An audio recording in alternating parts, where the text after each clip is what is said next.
August 26th, 2025. A quiet morning in the Victorian countryside shattered in an instant. At around 10:30 a.m, 10 police officers pulled up outside a property on Rayner Track, a lonely stretch of land at the base of Mount Buffalo. Their mission was clear: execute a warrant for alleged sex offences tied to the man who lived there. That man was Desi Bird Freeman. He wasn't living in a house, but in an old bus parked on the property. To the police, it probably looked like a routine operation. Approach, serve the warrant and bring him in. But Desi had been waiting. The moment a 59-year-old officer approached the bus door, a deafening blast rang out. Desi fired straight through the metal with a homemade shotgun. The officer collapsed, dead before he hit the ground. Panic erupted. As the other officers scrambled for cover, Desi flung open a window and fired again. A second officer, just 34 years old, went down. Another detective was struck but managed to crawl under the bus, hiding in the dirt as chaos raged above him. By the time the smoke cleared, 2 officers were dead, 1 was wounded, and Desi had vanished into the bushland, armed not just with his homemade weapon, but also with pistols taken from the fallen officers. Within hours, the area transformed into the largest manhunt Victoria had ever seen. More than 450 police officers scoured the dense wilderness of Mount Buffalo National Park. Helicopters buzzed overhead, roadblocks went up, and residents were warned: stay inside, lock your doors. The hunt for Desi Freeman had begun. After the gunfire fell silent at Rayner Track, chaos spilled into the mountains. Desi Freeman had vanished into the thick bushland of Mount Buffalo, armed with stolen police pistols and the survival skills of a man who lived off-grid for years. Within hours, the sleepy community of Pawnpanka was transformed into a locked-down zone.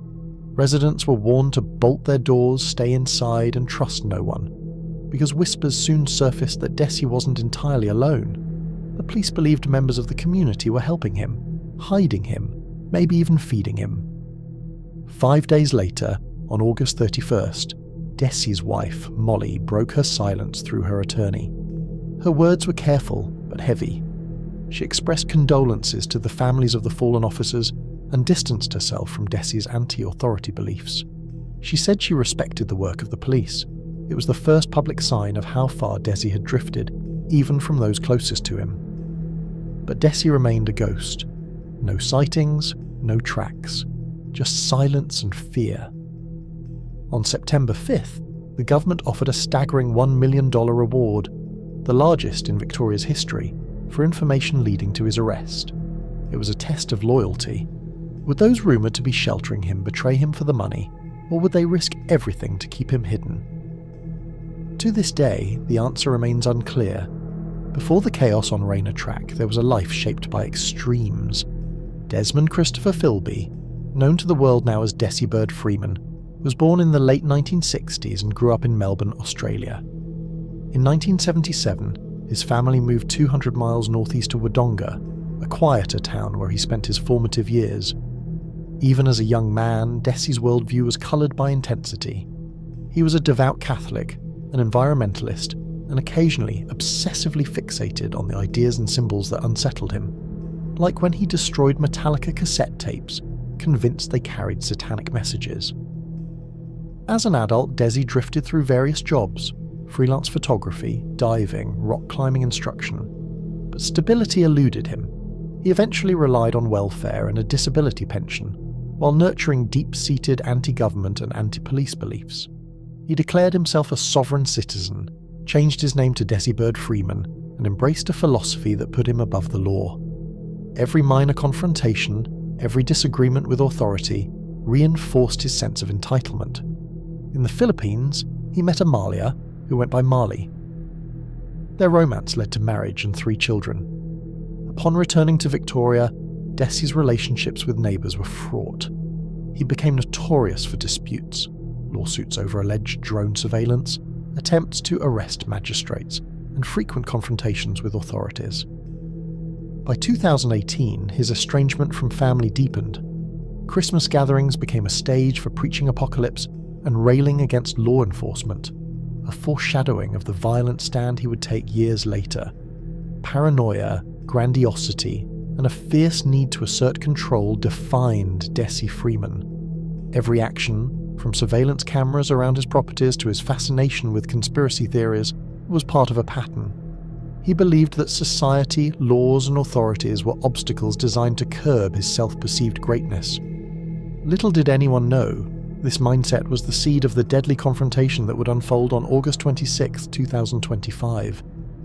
The morning of August 26, 2025, dawned quietly over Pohanka, a small town nestled at the base of Mount Buffalo. At 10:30 a.m., 10 police officers arrived at 80 Rainer Track to execute a warrant related to alleged sex offences. The property, unassuming from the road, concealed a bus where Dessie Freeman had made his home. What happened next would shock the community. As a 59-year-old officer approached the bus, Dessie fired through the door with a homemade shotgun, striking the officer fatally. Chaos erupted instantly. Dessie then opened a window targeting other officers.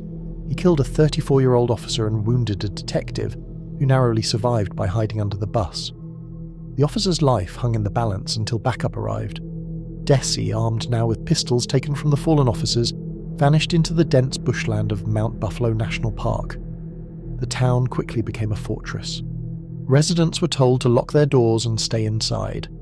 Over 450 officers joined a massive manhunt, scouring the rugged terrain for any trace of the fugitive. Helicopters hovered overhead, dogs were deployed, and checkpoints were established on every road leading out of the area.